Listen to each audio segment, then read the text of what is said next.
So what I'd actually like to do is do a little exercise to start with. So I wonder if 3 people on the front row, you won't, it's easy. All I'd like you to do is take some post-it notes here. Those are the stickier ones, and the pens, and pass them out. And if you could bring up the first slide, what I want us to do is just think. There's a few words that come out in 1 Peter. Some of them are about the words that we're going to speak about, but we're getting into a section in 1 Peter where some of them become reoccur, but they're just words that I want us to just have a few minutes to think about, and they're the words exile, authority, submit, and the word strange or foreign. And I want you to just write on post-it notes any one of those feelings, put which word it relates to, but just anything that you can think gives an example of what comes to your mind when you hear that word, whether that's a feeling or whether that's an example of it in our culture, our society that we live in, or what comes to your mind when you hear that? Because that's really important, because when you read something, and you read 1 Peter, these words come up, and immediately there'll be something in your head that will pop up with that word. And that's just really important that we're aware of that, what that might be for us when we're reading through things from the Bible. So I'm just going to give you a few minutes. You can do 1 or 2 of those if you want. When you've done it, if you want to just come and stick it up on my board behind me, makeshift board, that would be great.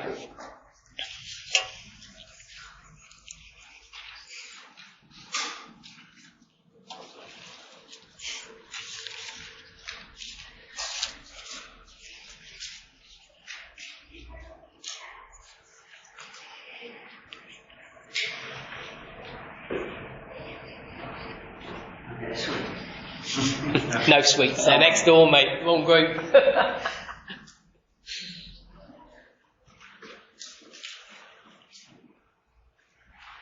Thank you. Thanks, mate. Oh yeah, if I could have my pens back, because some of those are my really nice pens.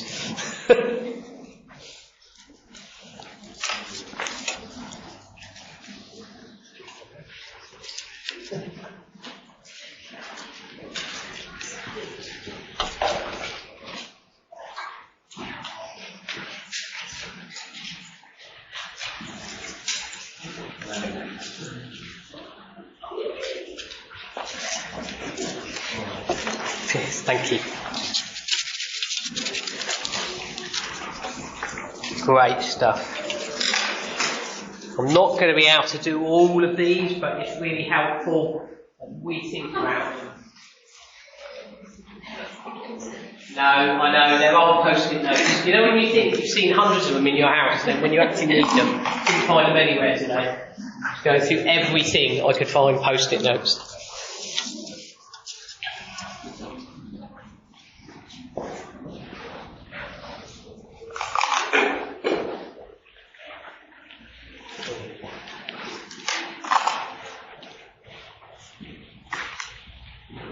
Great stuff.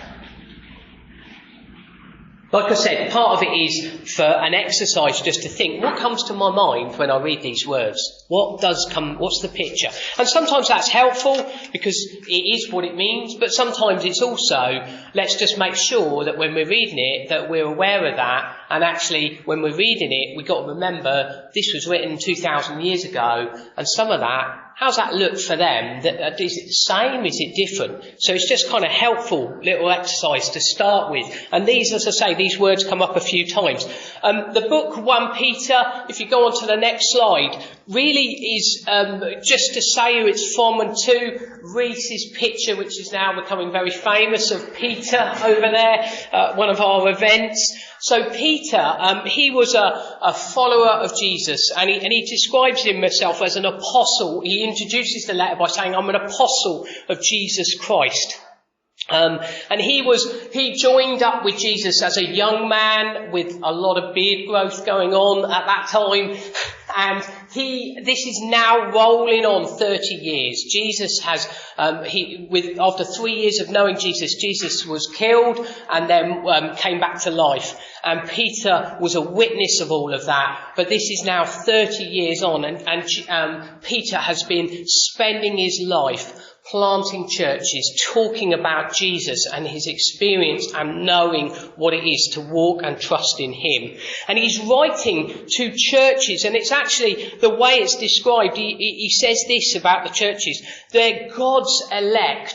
An elect, if you think about that word, we elect politicians, we choose who goes into government. God's chosen people. And he then says, you're strangers in the world, and that you're scattered throughout these areas: Pontus, Galatia, Cappadocia, Asia and Bithynia. And he says you've been chosen according to the foreknowledge of God.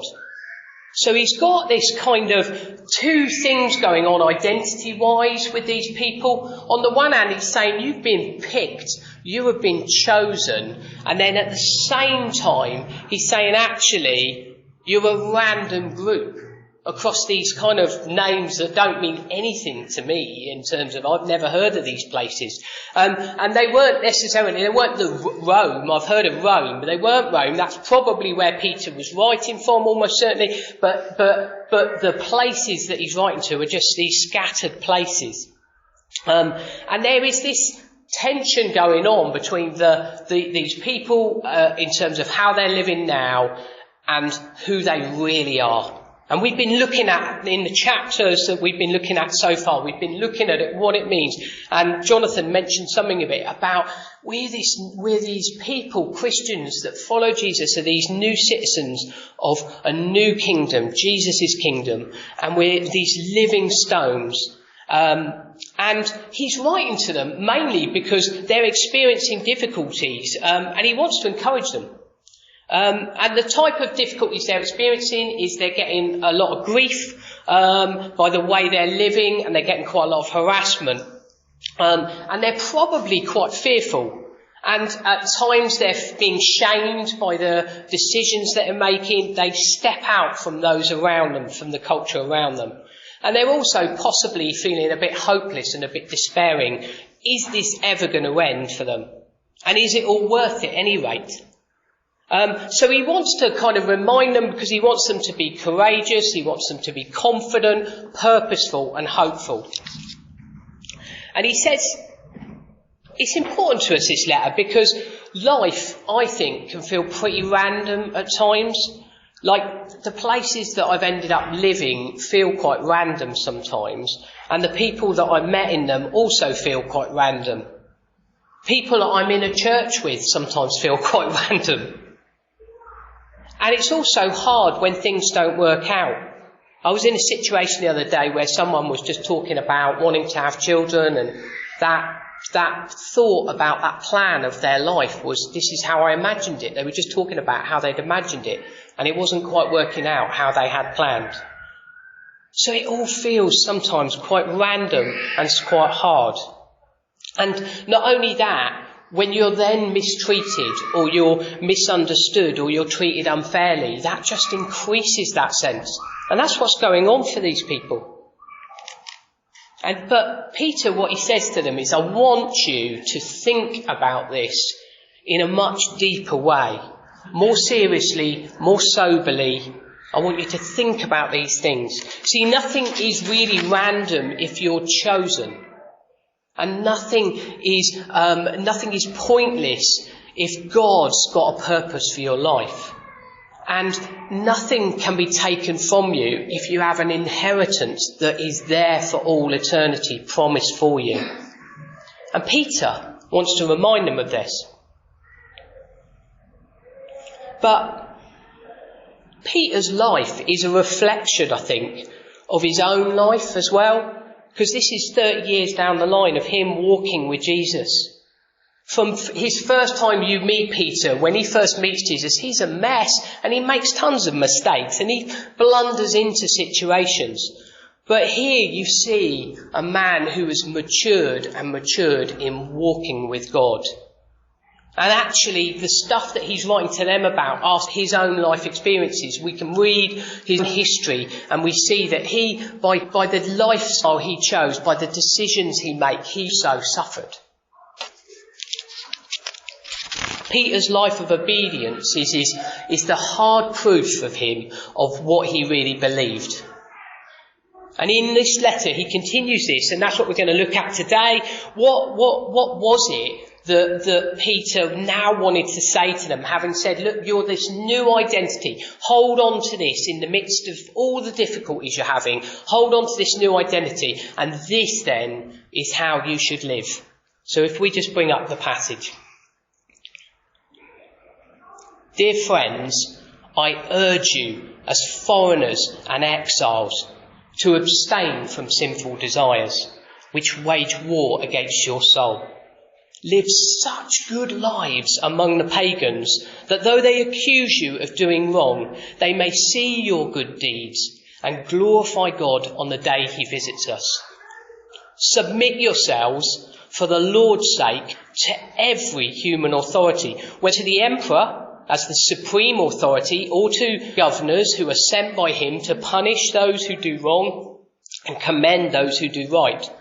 For it is God's will that by doing good you should silence the ignorant talk of foolish people. Live as free people, but do not use your freedom as a cover-up for evil. Live as God's slaves. Show proper respect to everyone. Love the family of believers. Fear God and honour the emperor.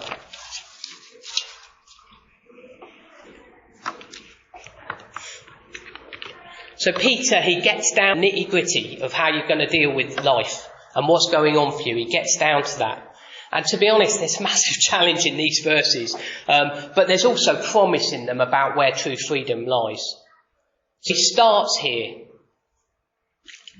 and he says, dear friends, I urge you, it's this strong encouragement he wants to give them as foreigners and exiles to abstain from sinful desires, waging war against your soul. That's what he says. First of all, he wants to remind them that there's a war going on. There's a war going on, but it's a war within. It's for your soul and it's killing. And if you don't realise that, then it will do some harm to you. And it's a bit like if you injure your body and you keep injuring the same part of your body, you build up scar tissue and actually it hardens and it starts to lose its sense of life. And he's saying that about this. He's saying that actually if you don't do something about this stuff that's going on, it will actually harm you. And it starts within your own heart. Working out what this new identity in Jesus is about, he's not just talking about individuals here. As Jonathan said, he's writing to a community here. There's a war going on for our souls. And then he urges them, he says, live such good lives among the pagans. That pagan was just a word, it just meant non-Christian, those that didn't follow Jesus. And he said that though they accuse you of doing wrong, they may see your good deeds and glorify God on the day he visits us.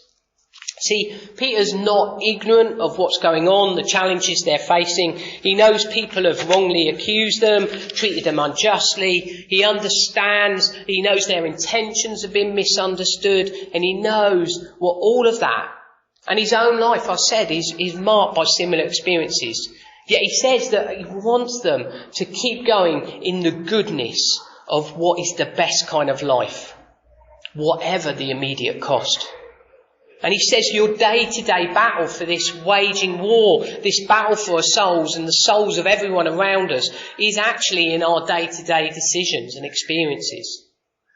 See, the sinful desires in the previous verse are connected here to what's going on. What am I going to do when I get wrongfully accused of something? Am I going to lay back into them in anger? Am I going to slag them off to someone else in the office or in the school? Am I going to put my outrage on social media or whatever? Or am I going to choose to fight this battle the way that Jesus wants me to? And then he urges them, he says, submit yourselves for the Lord's sake to every human authority, whether to the emperor as the supreme authority, or to governors who are sent by him to punish those who do wrong and to commend those who do right. Submit yourselves to every human authority. He's saying, honour the people and institutions that govern you, that have authority over you. And again, it's really important that we sort of bear in mind, when Peter was writing this was the Romans that were running the show at this time. And there was a guy who was running this called Nero, and I don't know if anyone's ever heard of Nero, but Nero was a nasty piece of work. I read a historical thing the other day that said actually maybe Nero wasn't too bad, and then it listed some of the things he did to his relatives. He had his stepbrother killed, he had his mother killed, he kicked his pregnant wife when she died as a result of that. And then it said, but he did build some beautiful statues and stuff like that. And I thought, how can you say anything other than this man sounded like a nasty piece of work? So when he says, honour the emperor, we've got to have that in our minds. That's kind of, that's something to be said. But what he's saying in it is he says that actually human government, human institutions that govern, do have some restraint over evil. And I think actually it's interesting, even if you look at something pretty terrible that was going on, so like Sudan at the moment, I don't know if you're aware of what's going on in Sudan, but there was a military coup that overtook and it was running the country. And then what's happened is the number 2 in the military, I don't quite understand but the number 2 in that has decided that he's going to take a group of soldiers and they're going to have another civil war. And basically the whole country has just descended into complete chaos. So even in those sort of places, human government was serving some purpose in restraining evil. But he also says in this that actually he reminds them that human authority serves a legitimate purpose, but it is actually limited in its power. We're submitting for the Lord's sake, for God's glory, to win people to Jesus. And if it's good enough for Jesus, then it's good enough for us. And then he goes on and he urges them. He goes to the next verse. For it is God's will that by doing good you should silence the ignorant talk of foolish people. Live as free people, but do not use your freedom as a cover-up for evil. Live as God's slaves. Something about staying true to the example of Jesus will show up to those that are being hostile to you. Freedom is living with an allegiance to Jesus, your true Lord. Be a bondservant is another way of describing that to God. Be one whose whole life is bound with him. And then he finishes with this sort of summary at the end. Show proper respect to everyone. Love the family of believers. Fear God and honour the emperor. So there's a lot in there. It's a reminder that it's a spiritual war that we're fighting. And it's a reminder about how we should think about how we relate to human authority. And that's got wide-ranging implications. But it does mean what it says. And it's a reminder how we relate to one another, and especially those that are hostile to us. And it's a reminder about how we deal with suffering and persecution, especially when it's unfair. And it's a reminder that we live in the gaze of other people. How we live really does matter. People are watching us. The example of our lives is a powerful witness of Jesus.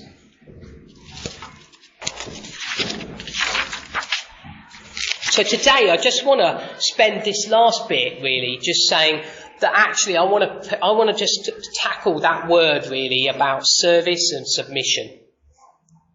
And the importance of that for the Lord's sake. Because the word submit is a word, I don't know if anyone did write anything up about submit, following, agreeing,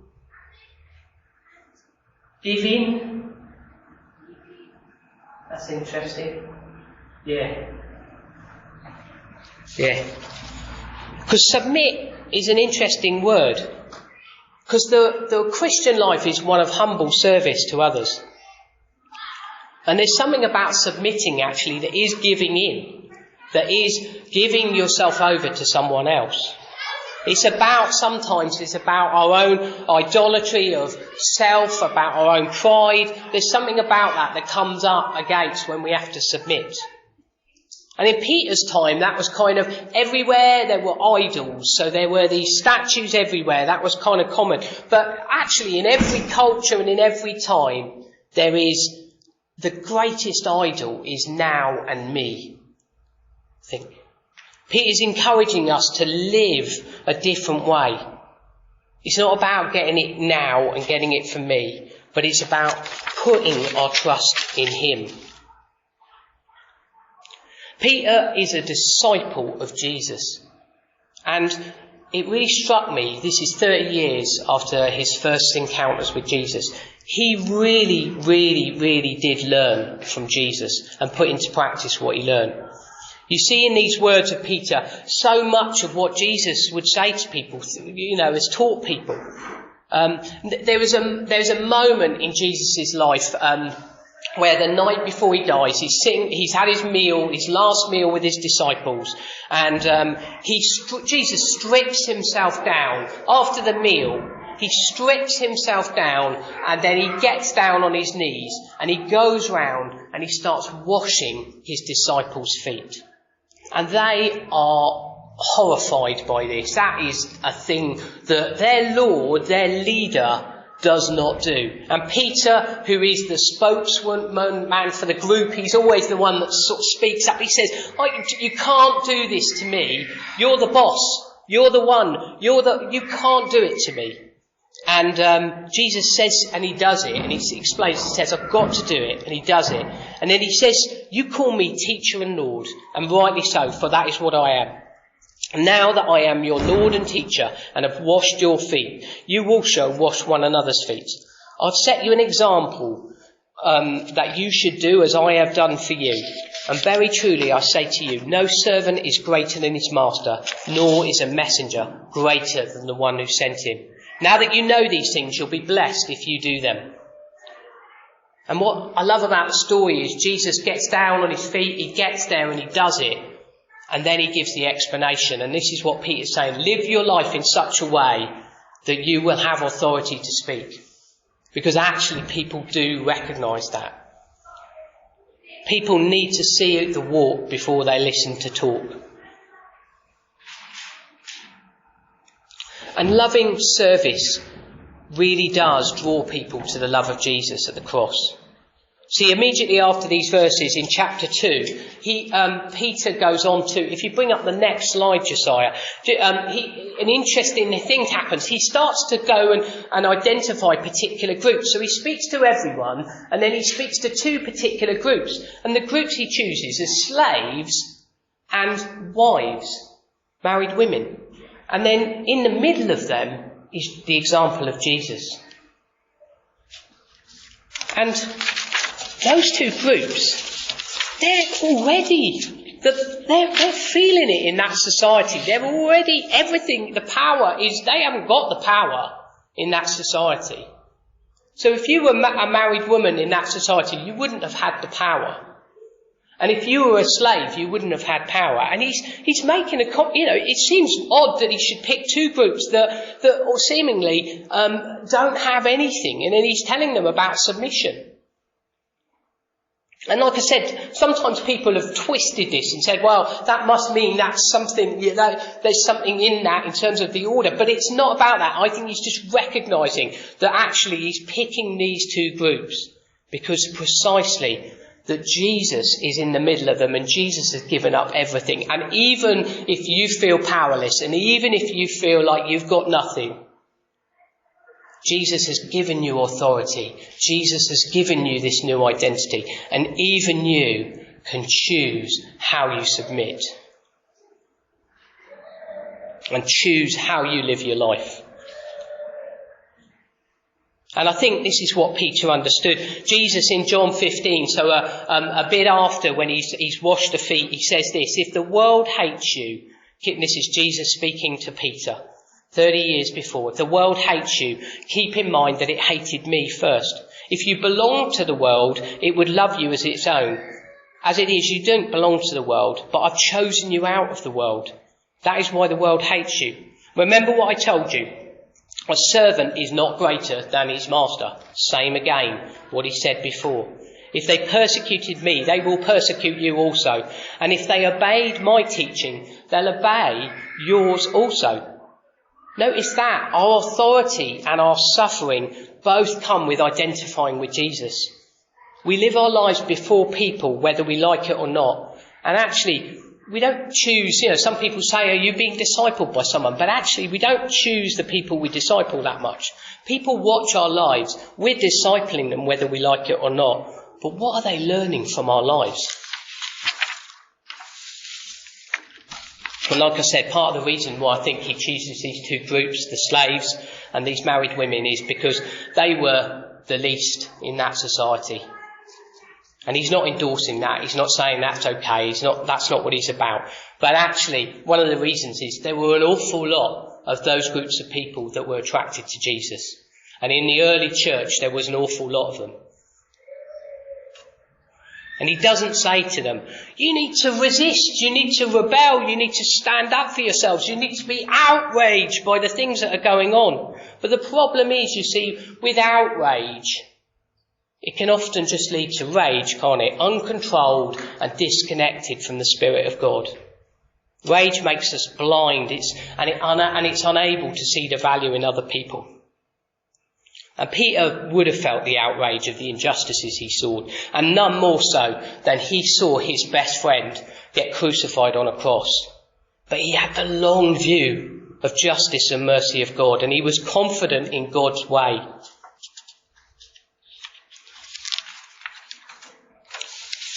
And just one example of this, and I came across this quote. Martin Luther King in the 1950s was a Baptist minister in America when there was segregation in America. So there was segregation between the black and the white. And he spoke to the racist authorities that were ruling over him and people around him at that time. And this is what he said. We shall match your capacity to inflict suffering by our capacity to endure suffering. We shall meet your physical force with soul force.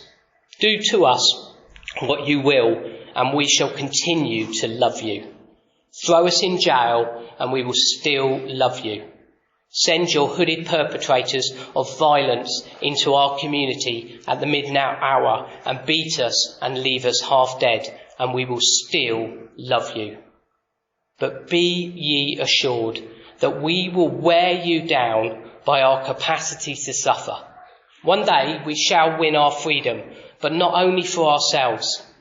We shall so appeal to your heart and conscience that we shall win you in the process, and our victory will be a double victory.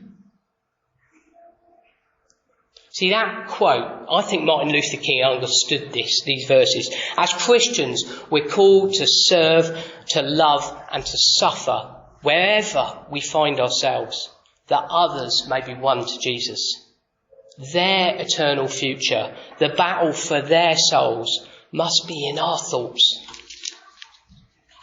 And as I have reflected on this passage, I kind of have to, one of the things we did the other time, we were talking about preaching and talking, and you've got to imagine yourself in a different context. And I'm trying to imagine what I might, if I'd be saying this to a Ukrainian brother or sister who was in eastern Ukraine right now, and the authorities over them were Russian soldiers. And it is really helpful to find out and read around how the Christians over the history of time have worked out these verses in many more hostile situations than my own. Even in the last week, I saw a case in Iran where a Christian couple who were part of a house church were scooped up by the authorities. They were imprisoned and they appealed it, and they served 8 months in prison, and then their appeal, they got out. They were suffering for the Lord's sake. These verses need sober thinking and servant-hearted love in how we work them out in our situation. And I think actually it's a real challenge in our culture, because I don't know what people said about authority. Someone's put powerlessness there. Oppression, I don't know if that was with relation to authority. I don't know what you think about authority.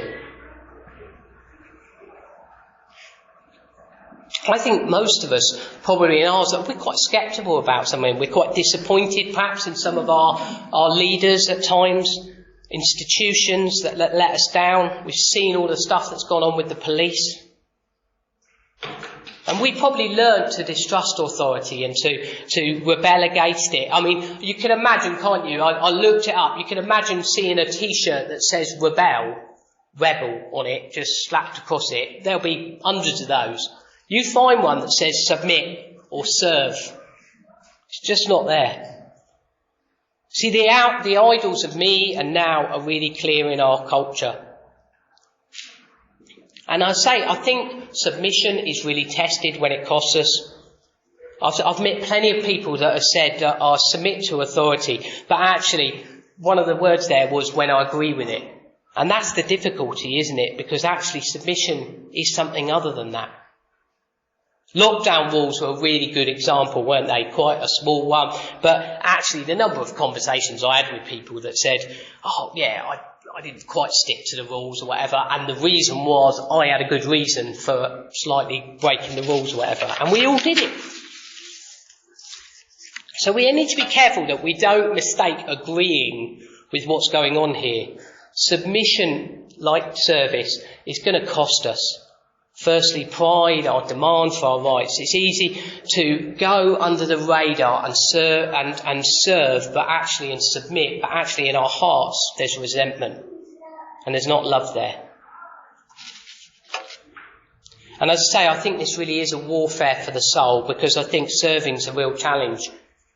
We feel that pinch, don't we, when someone else gets praised, or I know, and acknowledged, and we're overlooked when we serve. Or others are praised in our place. And the freedom, this is about freedom. If you bring that last slide up. Live as free people, but do not use your freedom as a cover-up for evil. Live as God's slaves. See, we're only able to live in the authority and the freedom of God's grace when we're living under his authority. That's how authority works. We've seen it with the police, haven't we? How the tragic examples of that, they've outstepped of their authority. See, we have authority when we're living and staying connected to Jesus the vine, when we're living in the freedom of his grace. You're at your most free when you give everything over to God, because he's got it all secure for us. See, last week Richard reminded us of all the things we've got. New life, new purpose, new identity. All founded in Jesus at the foot of the cross. See, we don't have to fight for these things because God has already given them to us. Recognition, our efforts, they don't matter. We don't need to. And this is the boundary marker for all other type of submission. Are we under God's authority? And it is what we're being asked, under God's authority. Peter saw that in his own life. There was a situation where he was brought before the courts, and he's there before them, and they're saying to him, we've dragged you in, and he's saying, he's not fighting that. But then they say, you've got to shut up about Jesus. And he says, I ain't doing that. You can do what you like to me, but I cannot stop talking about this man that has changed my life. I cannot do that. And then they on that occasion they do throw him out. On another occasion they flog him and then throw him out. It looks different in different situations, but it requires sober thinking. And even when we choose to resist, we need to think very hard about the means at which we resist. Is it the loving way? Is it the serving way? And these are the personal challenges to finish then. Do I struggle with feeling outraged by things around me?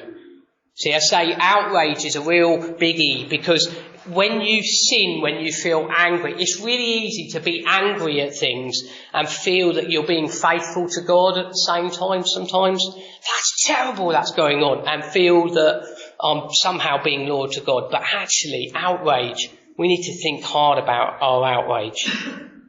Because that was the go-to response to the Pharisees.